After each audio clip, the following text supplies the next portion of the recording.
Halo semuanya, selamat pagi, siang, atau sore teman-teman. Perkenalkan, nama saya Nasya Anastasia Putri, dan hari ini saya akan bertugas sebagai moderator sekaligus membawa sebagian materi presentasi kita. Sebelum masuk ke isi, saya mau kenalin dulu anggota rekan tim saya.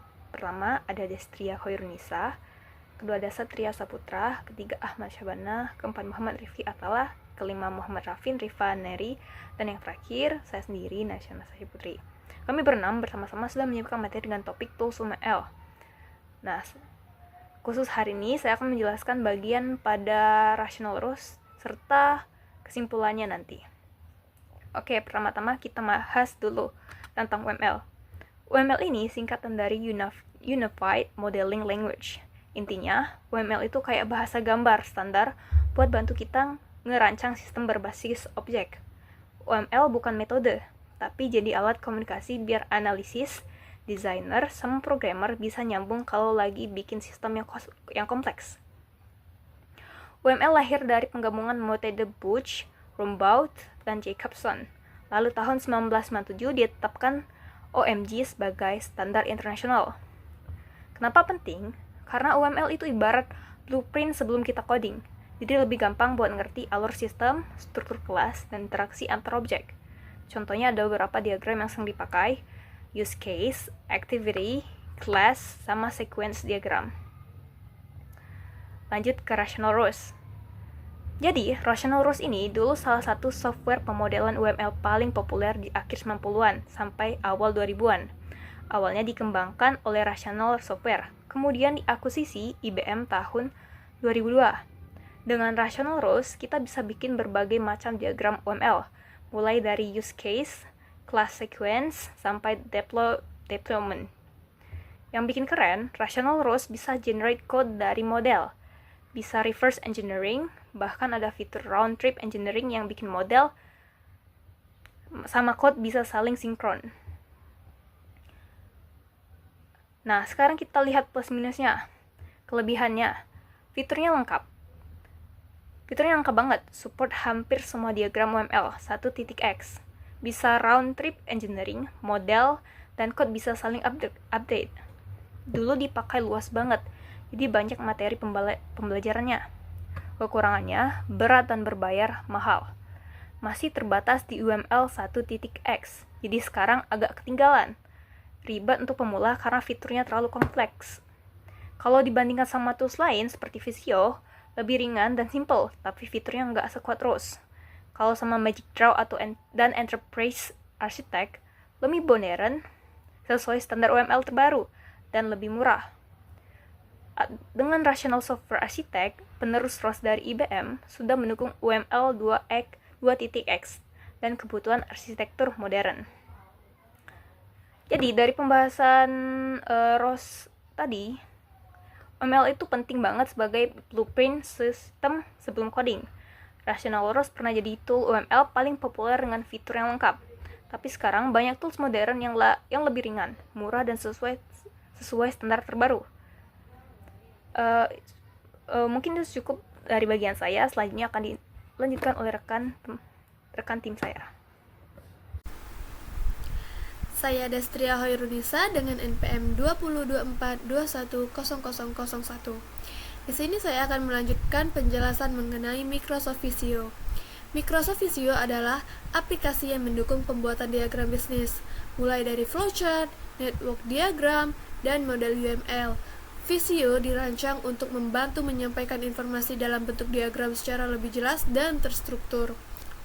Dan yang saya ketahui, Microsoft Visio pada umumnya banyak sekali dipakai karena mudah diintegrasikan dengan aplikasi Microsoft lainnya.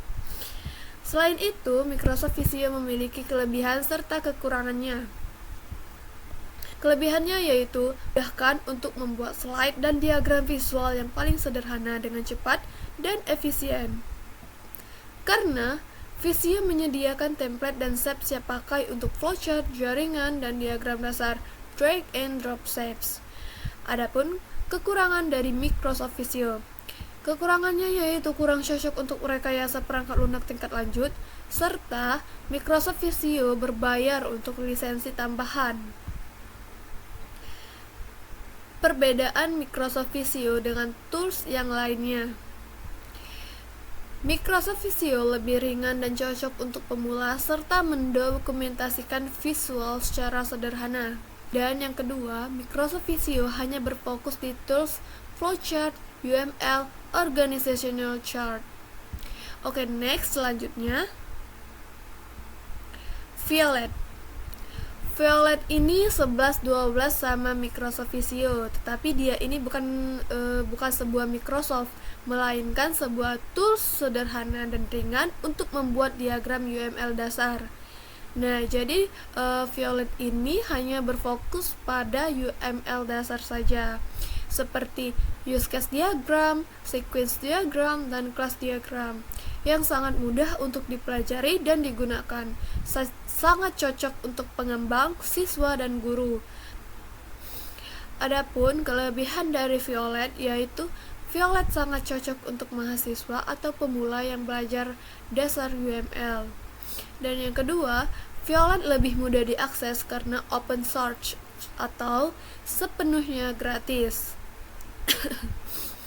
Dan yang ketiga, Violet sangat ringan, lebih cepat memahami konsep UML, dan sangat sederhana digunakan. Selain mempunyai kelebihan, Violet juga pastinya mempunyai kekurangannya.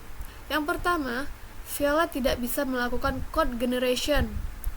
Dan yang kedua, Violet jarang dikembangkan atau diupdate. Nah, oleh karena itu, fitur sangat terbatas tidak mendukung semua UML terbaru. Jadi, walaupun Violet ini mempunyai kelebihan open source atau sepenuhnya gratis, tetapi Violet ini masih ketinggalan zaman atau kurang diupdate. Jadi tidak mendukung semua UML yang terbaru. Adapun perbedaan Violet dengan tools yang lainnya. Violet hanya mendukung diagram UML dasar saja. Seperti yang sudah saya jelaskan tadi, dia berfokus pada use case diagram, sequence diagram, dan class diagram. Dan Violet tidak dapat digunakan untuk sistem yang lebih kompleks. Contohnya, untuk membuat project pada skala yang besar. Mungkin itu saja yang dapat saya sampaikan mengenai Microsoft Visio dan Violet. Selanjutnya akan dijelaskan oleh teman saya. Perkenalkan, nama saya Satria Saputra, NPM 2024-210014. Di sini, saya akan menjelaskan mengenai Visual Paradigm. Visual Paradigm adalah salah satu UML case tool modern yang mendukung UML2, SysML, dan BPMN. Tool ini banyak digunakan untuk merancang sistem informasi berbasis objek-orient, sekaligus memudahkan analis dalam mendokumentasikan kebutuhan sistem melalui berbagai jenis diagram. Dibandingkan alat lain, Visual Paradigm ini lebih unggul dalam mendukung kolaborasi lintas tim dan lintas bidang. Tools yang tersedia di Visual Paradigm berupa BPMN Tool, menggambarkan aliran sistem berdasarkan aturan bisnis, UML Tool, yang menyediakan berbagai diagram UML standar, SysML Tool, mendukung pemodelan berbasis sistem. Lalu, diagram yang bisa dihasilkan dari Visual Paradigm ini sendiri yaitu flow map diagram, use case diagram, sequence diagram, collaboration diagram, kelas diagram, dan interface rancangan. Untuk kelebihan dari Visual Paradigm ini sendiri, yang pertama adalah membantu pembangunan aplikasi menjadi lebih cepat, lebih baik, dan lebih murah. Yang kedua, sangat berguna untuk pemodelan visual sehingga komunikasi antar tim menjadi lebih efektif.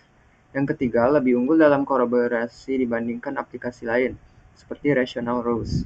Kekurangannya sendiri dari Visual Paradigm ini adalah untuk melakukan perancangan sistem informasi secara lengkap, harus menggunakan Visual Paradigm Modeler Edition. Artinya, jika hanya memakai edisi di bawahnya, Community Visual Paradigm, fitur diagram yang tersedia menjadi terbatas. Untuk perbedaan dari Visual Paradigm dengan tools lainnya yaitu Visual Paradigm mendukung UML, BPMN, SysML, dan wireframe design.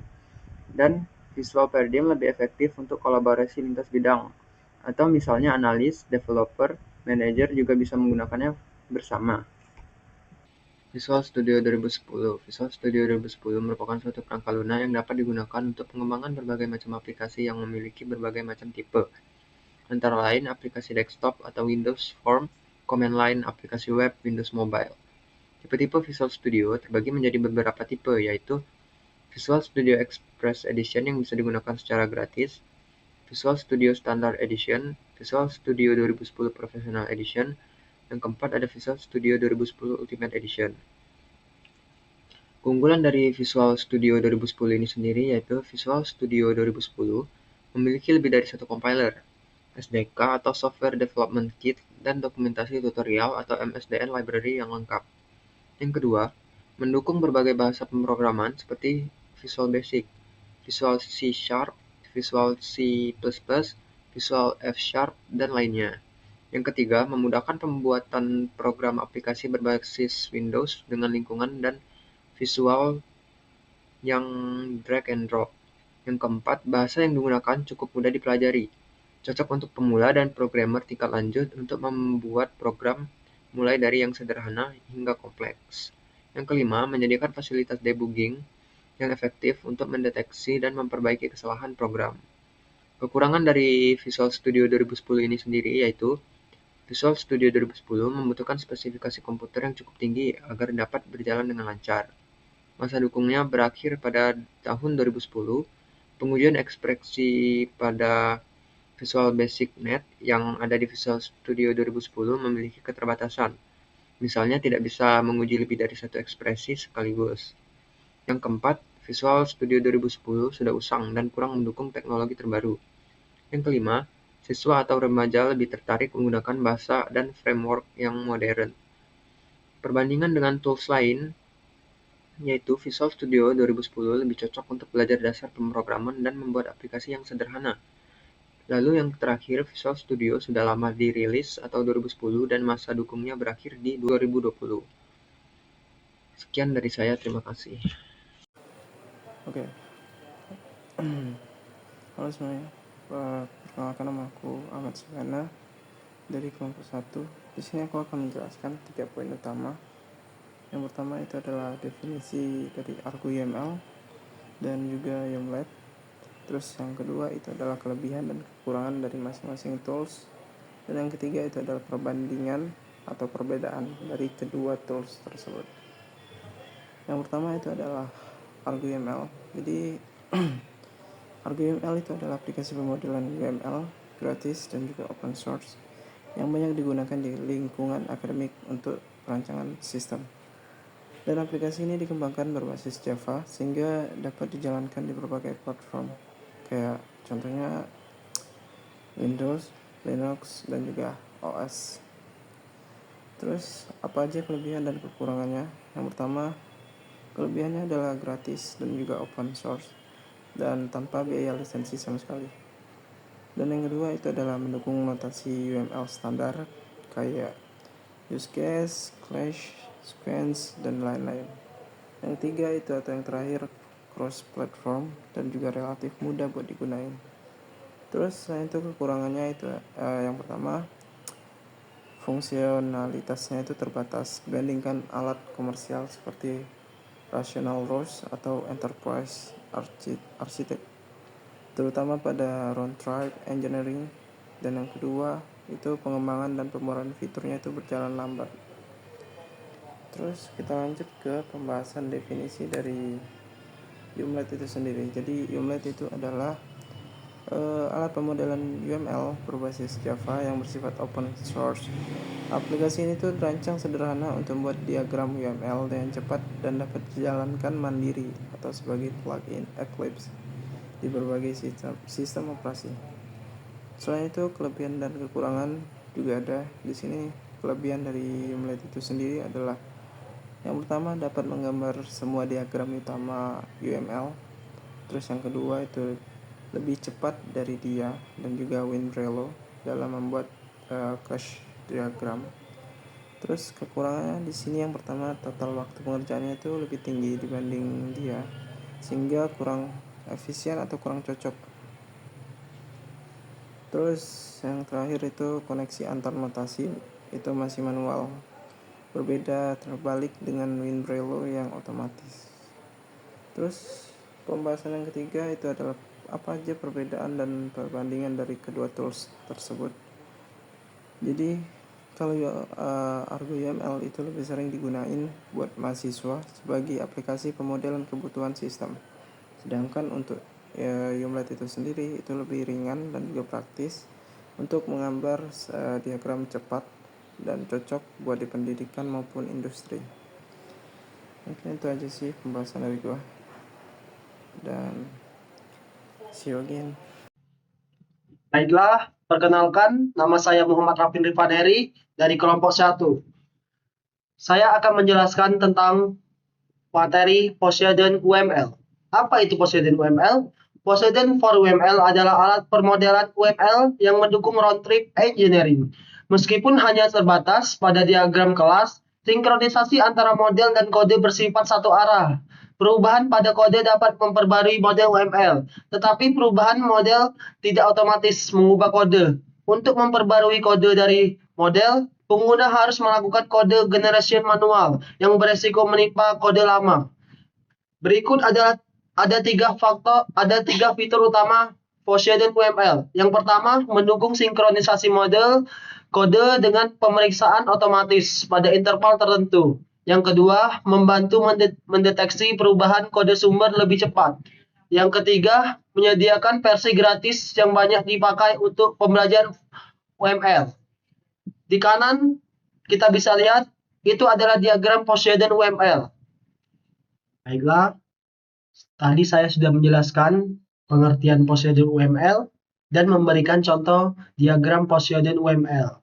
Sekarang, saya akan menjelaskan kelebihan, kekurangan, dan perbedaan Poseidon UML dengan tools lainnya. Yang pertama, kelebihan Poseidon UML menyediakan round trip engineering sederhana melalui pemeriksaan otomatis. Yang kedua, mendeteksi perubahan pada kode sumber dengan cepat. Yang ketiga, cocok untuk belajar UML karena antarmuka sederhana dan ada edisi gratis. Itu adalah kelebihan Poseidon UML. Baiklah, yang berikutnya kekurangan. Yang pertama, round trip engineering hanya searah. Kode sama dengan model. Kedua, perubahan pada model tidak otomatis memperbarui kode. Yang ketiga, kode generation beresiko menimpa kode lama, sehingga rawan kehilangan logika penting. Yang keempat, kurang aman untuk proyek besar dan kode sumber yang kompleks. Itu adalah kekurangan Poseidon UML. Baiklah, yang terakhir, perbedaan Poseidon UML dengan tools lainnya. Poseidon mendukung pembaruan otomatis model dari kode, tetapi tidak sebaliknya. Yang kedua, Omondo memungkinkan perubahan model langsung, menghasilkan kode baru, meski perubahan kode tidak otomatis kembali ke model. Baiklah, sekian, terima kasih. Perkenalkan, nama saya Muhammad Rifki Atala. Saya di sini akan menjelaskan materi case tool tentang JUT. Baiklah, JUT adalah perangkat lunak pemodelan UML yang dikembangkan oleh Change Vision Inc. sejak 2009. JUT berganti nama menjadi Asta. Aplikasi ini digunakan untuk membuat berbagai diagram seperti use case, class, sequence, activity, deployment, hingga IRD, sehingga membantu dokumentasi kebutuhan sistem dan komunikasi antar pengembang. JUT memiliki kelebihan. Yang pertama, ringan dan mudah digunakan dengan antarmuka sederhana. Yang kedua, mendukung 17 diagram UML dan IRD untuk analisis dan perancangan. Terintegrasi dengan Java melalui impor atau ekspor kode dasar.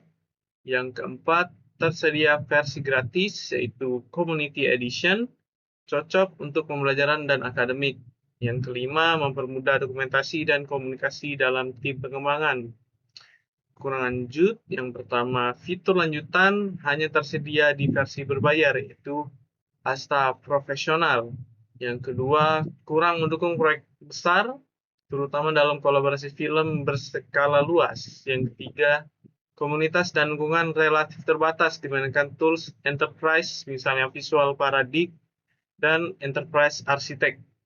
Yang keempat, kendala kompatibilitas saat migrasi file dari JUT lama ke Asta terbaru. Perbedaan JUT dengan case tool yang lainnya, yang pertama adalah sederhana dan edukatif. cocok untuk pembelajaran, mudah dipelajari, dan ringan. Yang kedua, kolaborasi terbatas, tidak mendukung real-time collaboration seperti tool modern. Yang ketiga, integrasi kode minimal, hanya mendukung Java dasar, tidak selengkap round-trip engineering, multibahasa di enterprise architect. Yang keempat, dukungan industri rendah, lebih populer di akademik, sedangkan praktisi industri memilih tools dengan komunitas dan dukungan yang lebih luas. Sekian dari saya, terima kasih. Oke, kesimpulannya, UML adalah bahasa pemodelan standar yang berfungsi sebagai blueprint penting dalam merancang sistem berbasis objek. Tools UML seperti Rational Rose, Microsoft Visio, Violet, Visual Paradigm, Visual Studio, Argo UML, UMLED, Poseidon, dan Jude memiliki kelebihan dan kekurangan masing-masing, mulai dari yang ringan dan gratis untuk pembelajaran, hingga yang modern dan profesional untuk proyek berskala besar. Intinya, pemilihan tools sangat tergantung kebutuhan, skala proyek, dan sumber daya, sementara UML tetap menjadi fondasi utama dalam rekayasa perangkat lunak. Berikut ada daftar referensi yang digunakan dalam kelompok ini. Oke, demikianlah presentasi kelompok 1. Kami mengenai tools UML. Semoga materi ini bisa memberi gambaran lebih jelas tentang pentingnya UML dan pilihan tools yang dapat digunakan sesuai kebutuhan masing-masing. Terima kasih atas perhatian teman-teman, dosen, dan hadirin sekalian. Sampai jumpa!